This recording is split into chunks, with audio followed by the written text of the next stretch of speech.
Gayle Kiger, and I'm the Blackboard administrator here at CVCC. Yeah. So I'm the person that you would contact if you should happen to have any questions about Blackboard. We recommend you use Mozilla Firefox as your web browser when you're working in Blackboard because it seems to work better with it than Internet Explorer or Google Chrome. Yeah. Now, if you're working in Blackboard and something's not working real well in it, then we suggest you try maybe Internet Explorer or Google Chrome to see whether it'll work in one of those browsers or not. Now, if it doesn't work in either browser, then chances are it could be something going on with Blackboard. But if it works in one browser and not the other, chances are it may have been something quirky going on with the web browser. What about Safari or Mac? Okay. Safari, it works, but not as well as what the Mozilla Firefox does. Yeah. So if possible, especially when you're taking a test, it's a good idea to use Firefox. Oh, okay. Okay. Also, you want to have at least Office 2007 or higher in order to type up your assignments, to be able to attach them to the Blackboard page so that your instructor will be able to open them up and read them. And you also want to make sure that your Java is up to date because Blackboard does use Java. So you want to make sure your Java is up to date. So let's go ahead and get into Mozilla Firefox. And if you don't have the icon on your desktop, just go down here to the left-hand corner of your start menu and click on that and click all programs. And you should be able to see Mozilla Firefox listed there. Just click on that and go ahead and log in to my CVCC.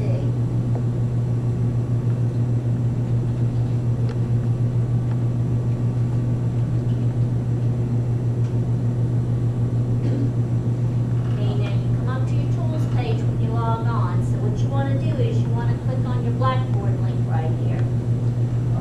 This is gonna- It's taking a while? Yeah. Okay. This is going to bring you to your Blackboard module page.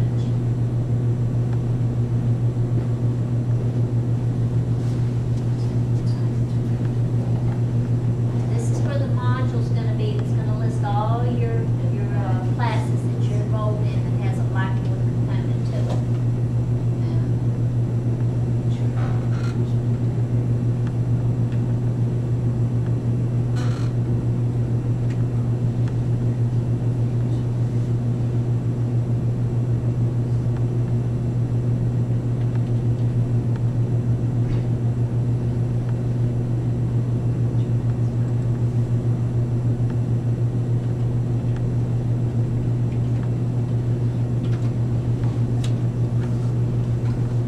Okay.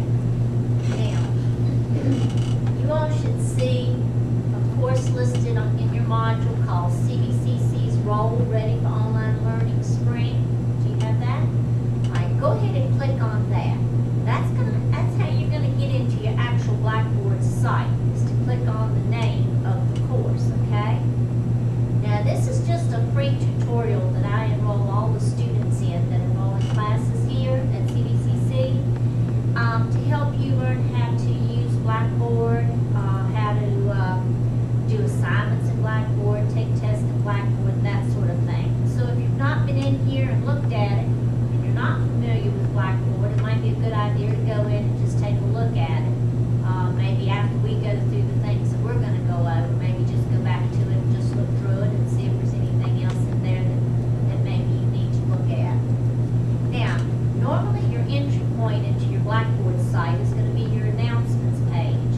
Now, some instructors might change that. They may have you coming in on a button called Begin Here or Start Here or something like that.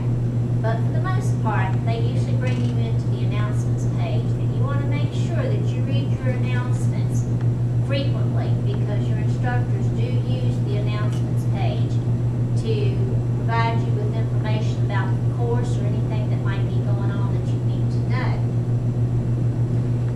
So, we have our announcements page. Our next button would normally be the syllabus button. Okay, so go ahead and click on the syllabus button. And these buttons here are called your course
in Word.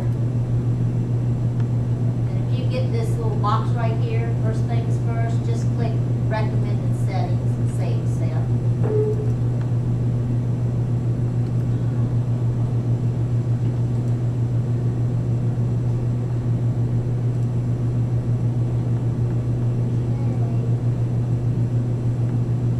So now you have the ability to come up here to File and click on it then and say Print and be able to print off your syllabus.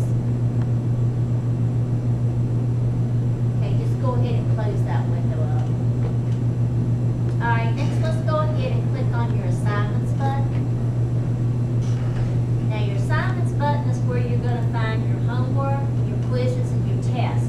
Unless your instructor has decided to create one of these course menu buttons and call it tests or quizzes or homework. They can even change the name of the buttons. They may change it from assignments to homework. But if they don't, then assignments button is where you're going to find your homework and your tests and quizzes. Now, if you notice you have this little icon right here, it's a piece of paper, a pencil, and a ruler. That's the icon for an assignment.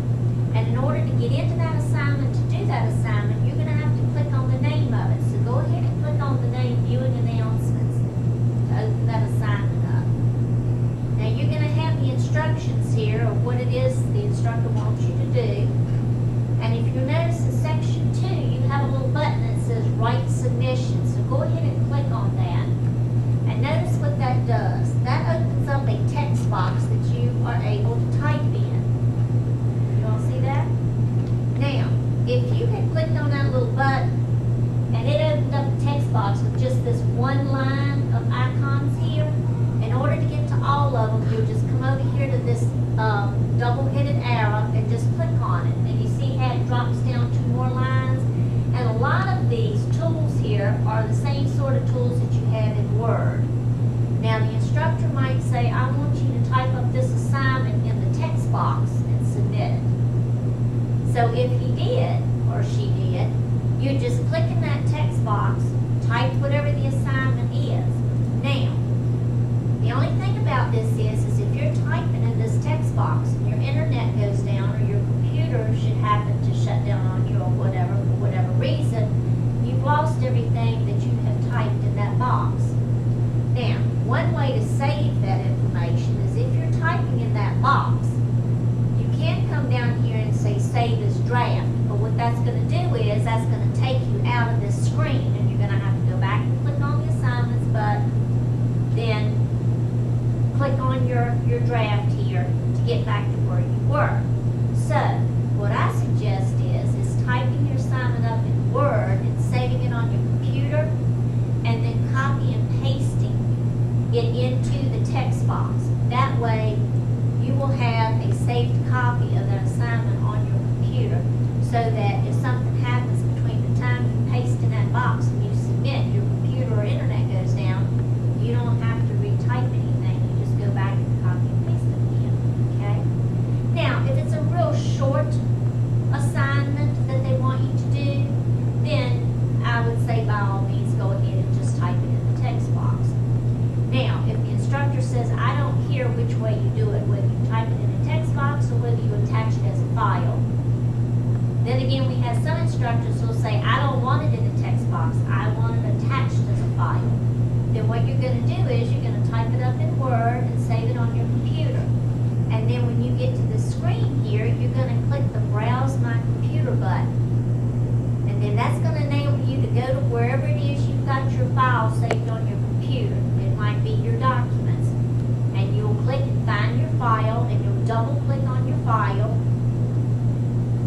And then it's going to attach your file right down here, and it'll have the name of your file there that you've attached. And then you're able to attach multiple files. You can keep attaching files, okay? If you have 2 or 3 that you need to attach to this assignment, you can do that. Then you have a comment box down here to where you can make a comment to the instructor or send them a note or whatever if you want to with the assignment. Maybe you had trouble understanding the assignment or what the instructor wanted or something like that. You might put that in the comment box or whatever. Or you may say, I enjoyed doing this assignment. But at least you've got the comment box if you need to make one, but that's optional.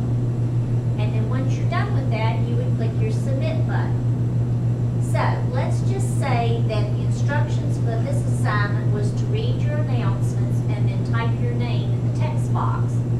So let's just go ahead and say we read the announcements, and now we're going to type our name in the text box. So just click in the text box and type your name in it.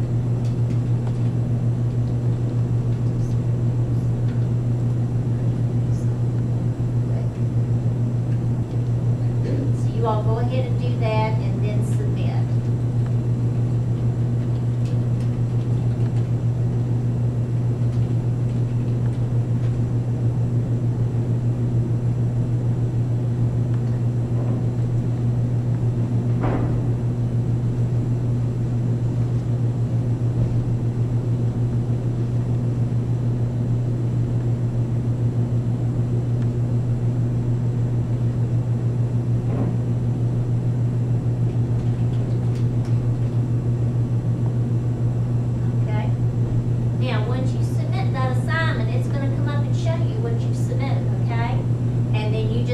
Here to the right and click OK. And now you have submitted your first assignment in Blackboard. Any questions? Okay. Next here you see is sending an email. Now, you can send email in Blackboard, but you cannot receive email in Blackboard. So what happens is if your instructor says, I want you to send me an email through Blackboard, you will send that email and Blackboard will make a copy of it and send it to your student Gmail account so that you have a record of what it is that you emailed to the instructor, okay? In order to send an email, you come up here and you click on the Tools button. So go ahead and do that. And then if you scroll down a little bit and look over on the right-hand side, you're going to see the link that says Send Email. So if you click on that, it's going to give you all these choices of who to send email to. Now your instructor said, I want you to send me an email. So you're going to click on All Instructor Users. And notice when you do that, it's going to automatically put your instructors, whoever is listed as the instructor for that course, whether it's 1 or 2 or how many, it's going to automatically put their email up here for you. And it's also going to automatically put your email address there for you. Then all you need to do is include a subject of what the email is about, and then you just click in the text box right here, and you type whatever that message is you need to send to your instructor. It also has an attach a file here to where if you click that, it gives you your browse button so you can go and browse your computer. If there was a file that the instructor wanted you to attach to this email, that gives you that capability. Okay? And then once you're done, you would just click submit. Now we're not going to actually send an email, so we'll just say cancel. Now, let's say you wanted to or needed to send an email to one of the students in your class. Then what you would do is you would click all student users in the course. And what that's going to do is that's going to give you the ability to send it to everybody that's in your class. Now cancel that out. If you want to just send it to one person in your class, you're going to come down here and say select users. What it's going to do is it's going to give you a list of everybody that's in your class, and all you do is just click on the name of the person that you want to send that email to, and then you click that little right arrow right there. And you see how it puts it over in the selected box? So whoever's name is in this selected box is the person that's going to get that email. And you can send it to multiple people. Let's say you needed to send it to 2 people, then you're just going to click on the next person's name and shoot it over there. Then you'd put a subject in. You'd click in your text box and write your email message to them, and then you just submit. And then that's going to send that email to just those specific people. Okay? Any questions about sending an email through Blackboard? Okay, let's go back and click on our assignments button. Next is discussion board. Now instructors will tell you they want you to participate in the discussion board. They want you to create a thread, and they also want you to reply to maybe at least 2 other students' threads. So in order to do that, you'll come up here and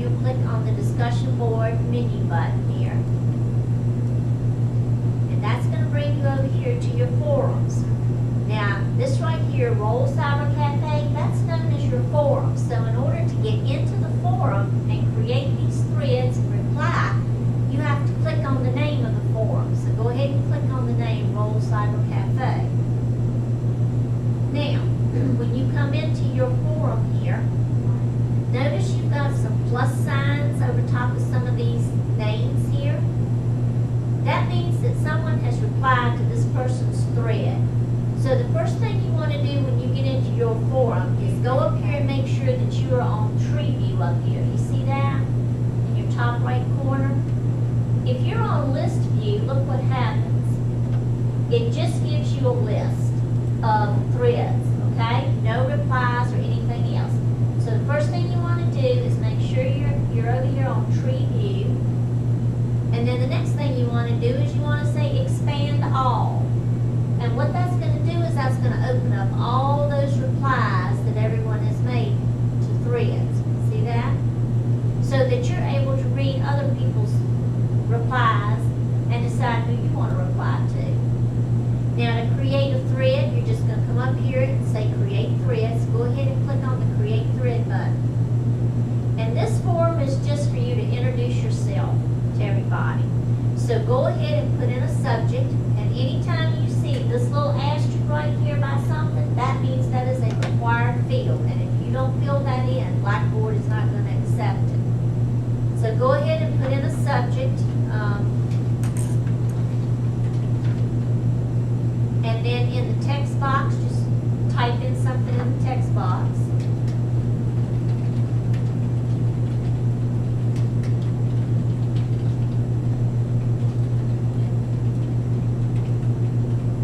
Okay. You also have a Browse My Computer button to where if the instructors want you to attach a file, you're able to go and browse your computer and attach a file.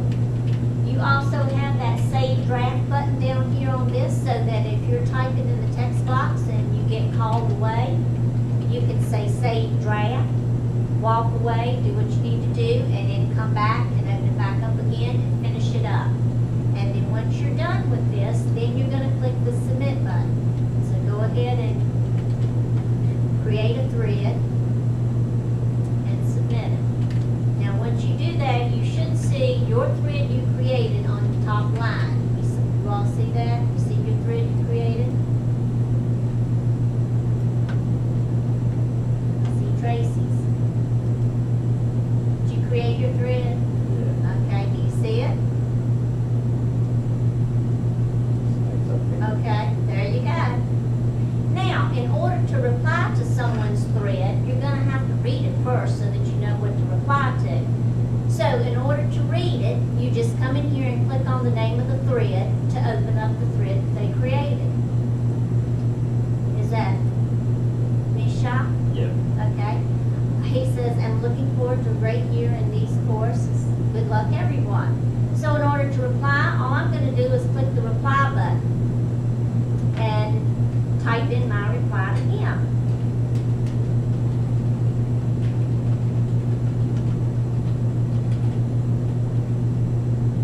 And then submit. So find a thread of someone's that you would like to reply to and reply to their thread.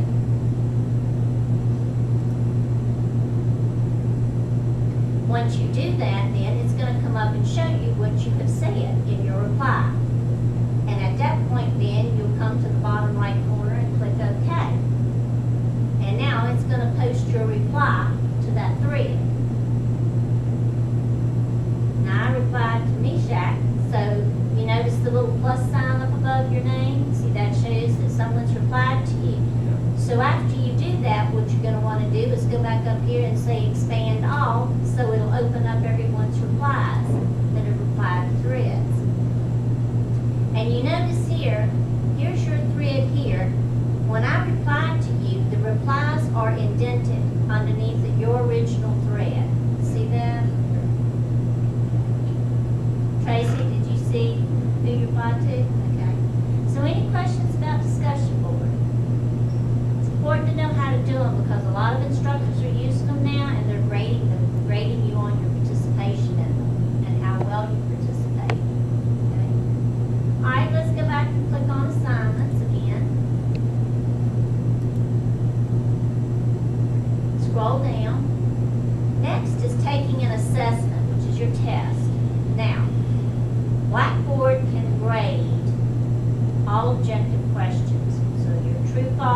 multiple choice, your multiple answer, you're matching and you're filling in the blanks, Blackboard can grade those. It just can't grade essay questions.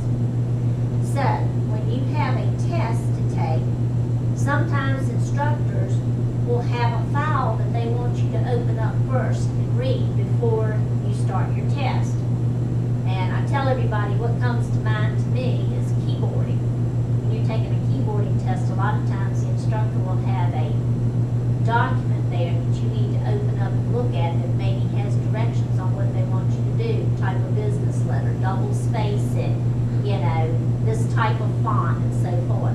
So what this says here is, this says, I want you to review the attached document about Connecticut, and then once you do that, I want you to click on the practice quizzes and crossword puzzle folder and take the Connecticut quiz.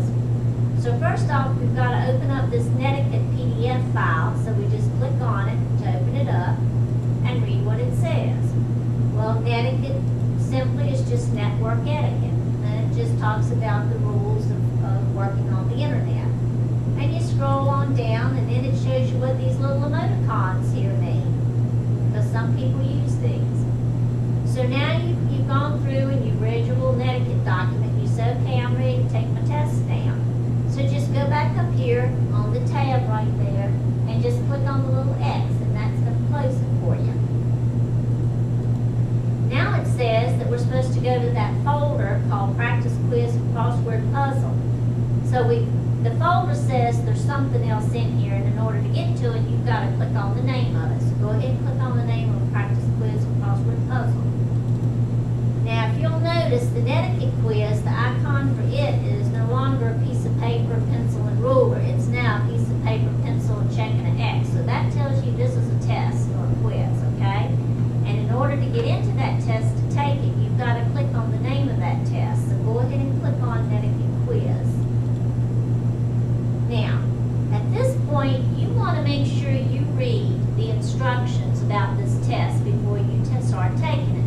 Because this is where the instructor is going to let you know whether this test is timed or not, and if it is, how much time you have, and whether they have set it up for Blackboard to automatically submit it when your time is up, or whether they're going to allow you to finish it on your own time, even though you go over the time limit. It's also going to let you know if you have more than one attempt to take this test in. Also, whether you're going to have to finish this test once you get into it, or whether you're going to be able to save it and go out and come back in again. So it's very important to read your instructions and know how the test is set up before you take it, okay?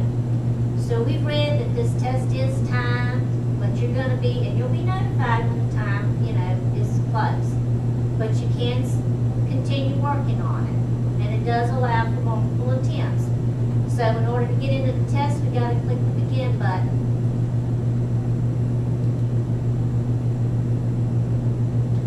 Now, if you'll notice, here's your clock, and it's starting to tick down, okay?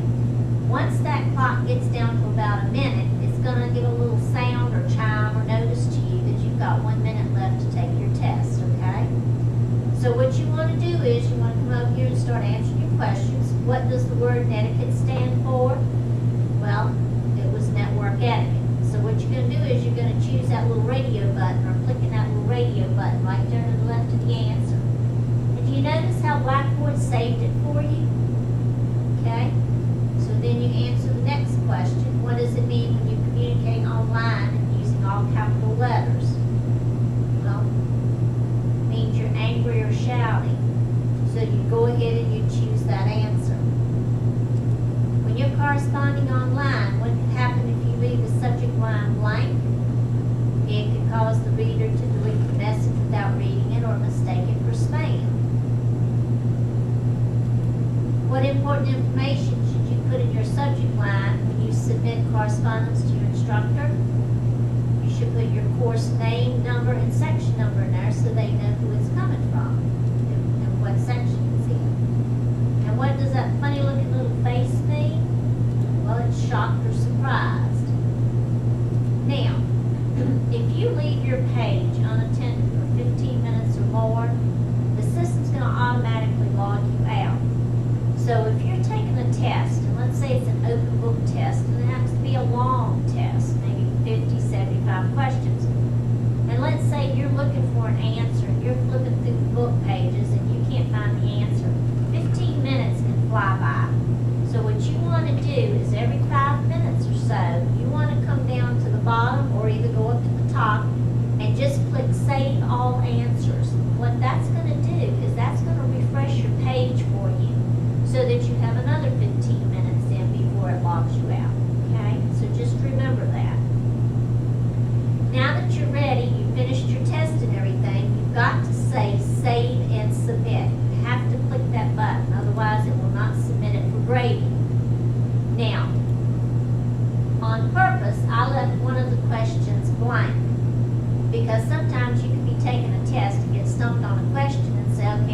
delete that and come back to it, and then you might forget to go back to it.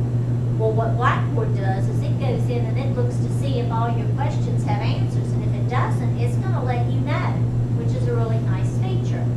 So it came back and it said the following question may be incomplete, question number 2. Click cancel to return to the test, or click OK to submit. Well, obviously I want to go back and try to answer the question, so I'm going to say cancel. I'm going to go back to question 2, and then I'm going to answer it. Then I've got to come back down to the bottom, and I have got to click save and submit again in order for Blackboard to grade it. Now evidently all my questions have been answered, so it says this is your test submission confirmation, so you've got to click OK to confirm. Now this page is going to tell you how long you took out of your time limit to take your test, and click OK for the results. So go ahead and click OK, and as long as all those questions on that test were objective, you're going to know right then what your grade is on that test or quiz. Now, if it happened to have an essay question on it, Blackboard can't grade essay questions, so it's going to just come up and say it needs grading. Once the instructor goes in and grades that essay question and adds those points to what Blackboard has graded for you and enters the grade in the grade book, at that point then you'll be able to see your grade then in your grade book. Okay? Now, this was all objective. So now you can look at your test and you can see what you have right and what you have wrong. Now, question number 3, I marked incorrectly just so that you can see this. If the instructor sets the test up to show you your score and your submitted answer, then you're not going to be able to see what the correct answer is. Only if they choose to show you the correct answer will it look like this. Otherwise, that line won't even be in there. Okay? Now, go down to the bottom right and click OK. And now you've taken your first test in Blackboard. Any questions on taking a test? Okay. Let's go back and click on your assignments button again. If you scroll down to the bottom, the last one talks about viewing your grades. So now you've done some work in your Blackboard course and you want to know what your grades are. In order to do this, you go up here and you click on Tools. And then over here on the right-hand column, you see where it says My Grades? Go ahead and click My Grades. Now, you have all kind of options here. If you click on the All button right there, it's going to show you everything in this course that's going to be graded, okay? Let's say, for instance, you have completed some work and you want to know what all your grades are. Well, for anything that's graded, when you click on the Graded button, it's going to show you your grade for whatever it is you've done that's been graded. Now, the nice thing about this is you were able to open up your quizzes and tests to use them to study by for maybe your midterms and your finals. And in order to do this, you're going to click on the name of the item, which is Etiquette Quiz. So go ahead and click on that. And then go over here and click on your grade that you received for that quiz. And now you see it has opened your test up for you so that you can use that as a study guide for studying for your midterms or finals, let's say. Okay? So then you just scroll down to the bottom. At the bottom right-hand corner, you click OK. And then just click OK one more time. And you're back to your grade book. Now, if you want to know what you have upcoming to be graded, you click on the upcoming button, and that will tell you everything you have left to do. And then if you want to see what you've submitted but hasn't been graded yet, you click on the submitted button. And remember when we did viewing announcements, we typed our name in the box? We'll see Blackboard can't grade that. So, you're going to see a little exclamation mark right here for where your grade is at. And you will see that until the instructor enters your grade and her grade, his grade book, and at that point then, you will have your grade in here for that assignment. And you can click on the name of that assignment and open it up, and it'll show you what you did for that assignment, okay? And then you just come down to the bottom right corner and click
your web browser, you'll type that address in the address bar, and that will bring you right to the Blackboard logon screen. And then you just put in your username and your password that you normally do, and that'll take you right to that Blackboard module page here, okay?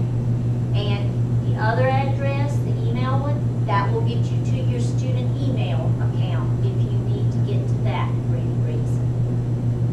Okay? Always make sure that you use your student email account when you're emailing your instructor, unless they say email through Blackboard, because they do not